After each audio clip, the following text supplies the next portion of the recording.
नमस्कार सभी मित्रों को। आप जैसा कि सभी लोग ज्योतिष की तैयारी कर रहे हैं और ज्योतिष सीख रहे हैं, आप सभी के लिए मैं एक बहुत अच्छा विषय लेकर आया हूँ। रोग। रोग हम जातक की बीमारी, मेरे पास आज भी कई कुंडलियाँ आई और सबसे मैंने महत्वपूर्ण बहुत सारी कुंडलियों में मैंने जो देखा, आज मैं उसी पर आपको बताने जा रहा हूँ। जब भी हम किसी की कुंडली देखते हैं और सामने वाला प्रश्न करता है, मेरी स्वास्थ्य की स्थिति कैसे रहेगी। अब सामने वाला अपना स्वास्थ्य लेकर आपके सामने आया है, प्रश्न आ गया। ये प्रश्न है स्वास्थ्य। अब स्वास्थ्य सबसे पहले हम स्वयं की स्थिति को ही देखेंगे लगन से, लेकिन लगन से भी पहले सबसे महत्वपूर्ण विषय है ग्रह। ग्रह देखें, आपके ग्रह गंडात तो नहीं है क्या? गंडात। कुछ ग्रह गंडात होते हैं। गंडात का मतलब होता है कि कोई जो ग्रह है वो बुध या केतु के नक्षत्र में तो नहीं आया। यदि किसी व्यक्ति का ग्रह, कोई सा भी ग्रह, राशि से ही अर्थ नहीं है, किसी व्यक्ति का जन्म होता है मूल नक्षत्रों में। मूल नक्षत्र कौन कौन से होते हैं, हम शुरू करते हैं। ये 6 नक्षत्र मूलों के होते हैं जो मैं आपको बताने जा रहा हूं। सबसे पहले अश्विनी है। अश्विनी, अश्विनी के बाद अश्लेषा, अश्लेषा, मघा, ज्येष्ठा, मूल और देखिए ये रेवती। ये नक्षत्र हैं। इन नक्षत्रों में कोई भी ग्रह, 9 ग्रहों में से कोई भी ग्रह यदि आपको इन नक्षत्रों में दिखे, किसी का जन्म होता है, कहते हैं अश्लेषा में हुआ मूल आए हैं, मघा में हुआ मूल आए हैं, तो ये हो गई जन्म नक्षत्र। लेकिन अब कुंडली के ग्रह, यदि किसी के ग्रह गंडात हो गया, कोई ग्रह इन नक्षत्रों में आ गया तो वो गंडात कहलाएगा। अब जो ग्रह गंडात होगा वही ग्रह व्यक्ति को शारीरिक हानि देगा, वही व्यक्ति को बहुत परेशान करेगा।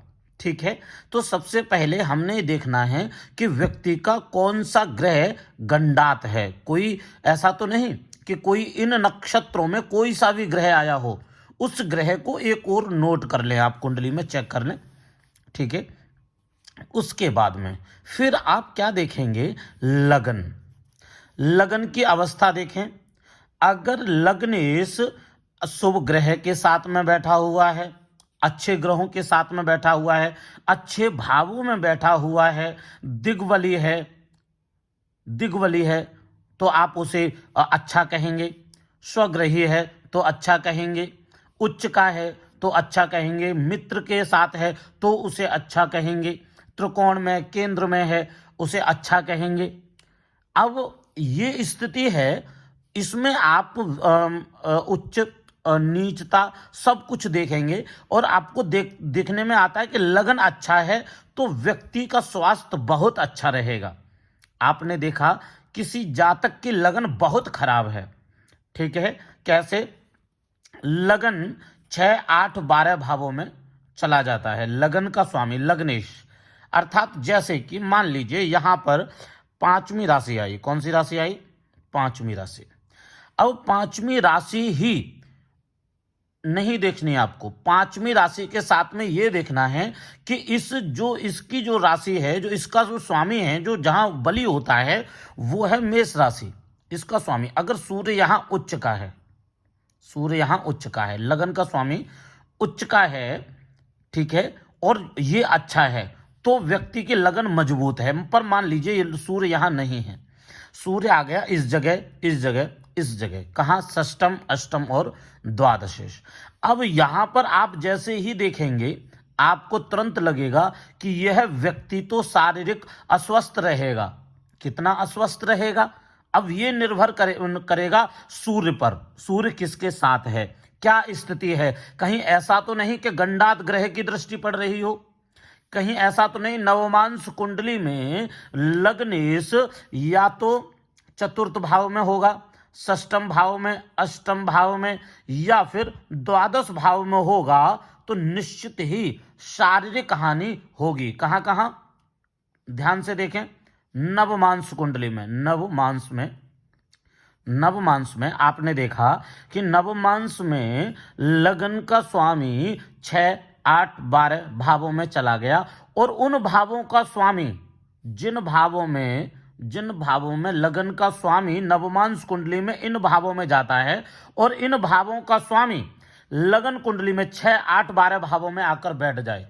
फिर पुनः सुने, एक बार फिर दोहरा रहा हूं, लगन का स्वामी नवमांस कुंडली में इन भावों में जाता है या इनके अलावा जिस भाव में भी जाता है उसका स्वामी भी यदि आपको इन कुंडली में खराब लगता है तो आप कह देंगे लगन खराब है। इस व्यक्ति, आज जो कुंडली देखी थी उस व्यक्ति की कई सारी सर्जरी हो चुकी है, उनकी डेट ऑफ बर्थ 1996, उनकी सन 1996, बहुत कम आयु में बहुत सारे ऑपरेशन हो चुके हैं और उनकी हमने ये स्थिति देखी। उसमें भी हमने सबसे पहले ग्रह लगन नवमांस, उसके बाद में हमने देखी दशा।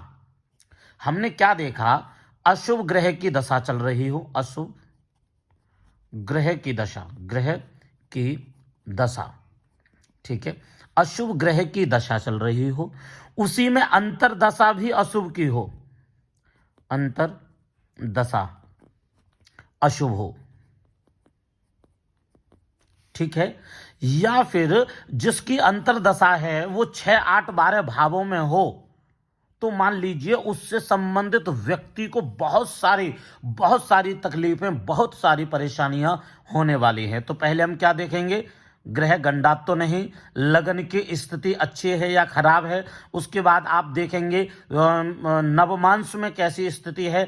ऐसा तो नहीं कि लगन का स्वामी नवमांस में जहां जा रहा है वहां का स्वामी लगन कुंडली में खराब है। देख लेना, मैं बार बार इसीलिए दोहरा रहा हूं कि आपसे कोई गलती ना हो। उसके बाद में आपको दशा देखनी है, व्यक्ति का जन्म भी यदि किसी का अशुभ ग्रह की अंतरदशा में जन्म हुआ हो, उसकी अशुभ ही महादशा और अशुभ ही अंतरदशा दोनों हो, तो आप मान लीजिए कि जातक बहुत शारीरिक जीवन भर कष्ट में रहेगा। हाँ, अशुभ की महादशा हो और अंतरदशा शुभ की आ जाए, दोबारा सुने, अशुभ की दशा हो और अंतरदशा शुभ की आ जाए तो व्यक्ति को कम कष्ट रहेगा। ऐसा व्यक्ति लंबी आयु जीने वाला होगा, परंतु और कम कष्ट पाने वाला होगा। परंतु अशुभ ग्रह की दशा में, अशुभ ग्रह की अंतरदशा में व्यक्ति का जन्म होता है, आयु का कोई भरोसा नहीं कितने दिन जीने वाला है। एक और सबसे महत्वपूर्ण बात,